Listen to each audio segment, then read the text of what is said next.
बहुत समय पहले एक विशाल, नीला और गहरा समुद्र था। इस समुद्र की गहराइयों में कई तरह के रहस्यमयी जीव रहते थे। ये समुद्र अपनी शांति और अद्भुत सुंदरता के लिए प्रसिद्ध था और इस पूरे समुद्र का राजा एक महान व्हेल था जो समुद्र की देखभाल करता था। समुद्र के सभी जीव जंतु राजा व्हेल का सम्मान करते थे क्योंकि वो सिर्फ बुद्धिमान ही नहीं बल्कि दयालु भी था। समुद्र के बीचों बीच एक छोटा और बहुत ही चंचल डॉल्फिन रहता था जिसका नाम था निम्मो। निम्मो को पूरे समुद्र में तैरना और नई जगहों की खोज करना बहुत पसंद था। उसकी चमकीली नीली आंखें और उसका चांदी जैसा चमकता शरीर उसे समुद्र के सबसे प्यारे जीवों में से एक बनाता था। निम्मो बहुत तेज तैराक था और उसकी बुद्धिमानी की भी पूरे समुद्र में चर्चा होती थी। सभी समुद्री जीव उसे पसंद करते थे, खासकर उसके हंसमुख स्वभाव और साहसी व्यक्तित्व की वजह से। एक दिन निम्मो समुद्र की गहराइयों में नई जगहों की खोज करने निकला।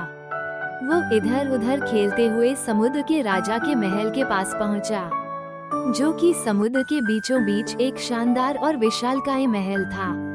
महल के चारों ओर बड़े बड़े समुद्री पौधे और रंग बिरंगी मूंगे की चट्टानें थीं, जिनके बीच से तैरते हुए निम्मो ने कुछ चमकता हुआ देखा।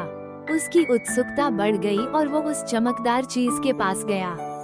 निम्मो ने देखा कि वहाँ एक बहुत ही खूबसूरत और चमकदार मोती पड़ा था, जिसकी चमक इतनी तेज थी कि उसकी रोशनी दूर दूर तक फैल रही थी। निम्मो ने उस मोती को उठाया और ध्यान से देखा।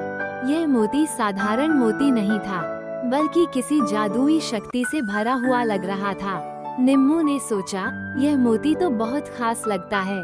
मुझे ऐसा लगता है कि यह समुद्र के राजा का खजाना है। निम्मो को अचानक याद आया कि उसने सुना था कि समुद्र के राजा के पास एक जादुई खजाना है और उस खजाने में यह मोती सबसे महत्वपूर्ण था। इस मोती की वजह से ही पूरे समुद्र में शांति और संतुलन बना रहता था। अगर यह मोती खो गया होता तो समुद्र में उथल पुथल मच जाती। निम्मो ने तुरंत समझ लिया कि यह मोती राजा का ही है और उसे जल्द से जल्द वापस करना चाहिए। निम्मो ने सोचा, अगर यह मोती खो गया है तो इसका मतलब है कि समुद्र के सारे जीव संकट में हो सकते हैं। मुझे इसे जल्द से जल्द राजा तक पहुंचाना होगा, नहीं तो समुद्र में कुछ भयंकर घट सकता है। निम्मो ने अपनी फिन से मोती को पकड़ लिया और बिना किसी देरी के राजा के महल की ओर तैरने का निश्चय किया। लेकिन उसे अंदाजा नहीं था कि रास्ते में कई कठिनाइयां उसका इंतजार कर रही थीं। जैसे ही निम्मो ने महल की ओर तैरना शुरू किया, उसे रास्ते में एक बहुत तेज बहाव वाली नदी मिली। उस नदी का पानी इतना तेज बह रहा था कि बड़ी बड़ी मछलियां भी उसे पार करने में असफल रहती थीं। ये नदी समुद्र के खतरनाक इलाकों में से एक थी, जहां कई खतरनाक शिकारी मछलियां भी तैर रही थीं। वे छोटी मछलियों और जीवों को शिकार बनाती थीं। निम्मो ने चारों ओर देखा। उसकी नजरें उन बड़ी मछलियों पर पड़ी जो नदी के बहाव में शिकार के इंतजार में तैर रही थीं। निम्मो ने सोचा, अगर मैं इस नदी को पार नहीं कर पाया तो मैं मोती को राजा तक नहीं पहुंचा पाऊंगा और बिना मोती के समुद्र में शांति भंग हो जाएगी। लेकिन निम्मो ने हार नहीं मानी। उसने अपनी बुद्धि और चालाकी का इस्तेमाल करने का सोचा। उसने देखा कि नदी के किनारे कुछ चट्टानें थीं, जो नदी के बहाव के बीच बीच में थीं। निम्मो ने अपनी तेज तैराकी और फुर्ती का इस्तेमाल करते हुए उन चट्टानों के बीच से रास्ता निकाला। वह बड़ी मछलियों की नजर से बचते हुए धीरे धीरे किनारे से होते हुए नदी पार कर गया। बड़ी मछलियां उसे देख नहीं पाईं और निम्मो सुरक्षित नदी के दूसरी ओर पहुंच गया। निम्मो ने राहत की सांस ली, लेकिन उसकी यात्रा अभी खत्म नहीं हुई थी। नदी पार करने के बाद निम्मो के सामने एक और बड़ी चुनौती खड़ी थी। उसे एक गहरी और अंधेरी गुफा से गुजरना था, जो समुद्र के सबसे खतरनाक जीवों का घर थी, झींगुर। ये झींगुर बहुत बड़े और शक्तिशाली थे और वे अंधेरे में शिकार किया करते थे। निम्मो को इस गुफा से गुजरने के लिए अपनी हिम्मत और धैर्य दोनों का इस्तेमाल करना था। गुफा में घुसते ही चारों ओर घना अंधेरा था और झींगुरों की डरावनी आवाजें सुनाई दे रही थीं। निम्मो थोड़ी देर के लिए डर गया, लेकिन फिर उसने खुद को संभाला। वो जानता था कि अगर वो डर गया तो वो कभी भी इस मोती को राजा तक नहीं पहुंचा पाएगा। उसे साहस से काम लेना होगा। निम्मो ने धीरे धीरे गुफा के रास्ते पर कदम बढ़ाया।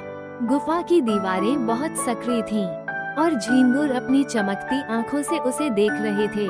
निम्मो ने अपने आप को शांत रखा और किसी भी तरह ध्यान आकर्षित किए बिना आगे बढ़ता गया। उसकी चालाकी और बुद्धिमानी काम आई और वो बिना किसी झींगुर के पकड़े गुफा पार कर गया। आखिरकार निम्मो समुद्र के राजा के महल तक पहुंच गया। महल विशाल और चमचमाता हुआ था, जिसके चारों ओर मोतियों की झालरें लटक रही थीं। राजा, जो एक विशाल और बुद्धिमान व्हेल था, अपने सिंहासन पर बैठे हुए थे। जब निम्मो ने राजा के सामने जाकर मोती को प्रस्तुत किया, तो राजा की आंखों में आश्चर्य और खुशी की चमक आ गई। राजा ने निम्मो को देखा और कहा, निम्मो, तुमने समुद्र को एक बहुत बड़े संकट से बचाया है। यह मोती ही वो जादुई खजाना है जिससे समुद्र में शांति और संतुलन बना रहता है। तुम्हारी बहादुरी और ईमानदारी की वजह से आज समुद्र फिर से शांत हो गया है। राजा ने निम्मो को समुद्र का सबसे बहादुर डॉल्फिन घोषित किया। समुद्र के सारे जीव निम्मो की तारीफ करने लगे और उसकी बहादुरी के गीत गाने लगे। निम्मो ने अपनी हिम्मत और ईमानदारी से न सिर्फ समुद्र के राजा का खजाना वापस लाया, बल्कि समुद्र के सारे जीवों की भी मदद की। अब समुद्र में फिर से शांति और खुशहाली लौट आई थी और निम्मो को सभी जीव जंतु अपना हीरो मानने लगे थे।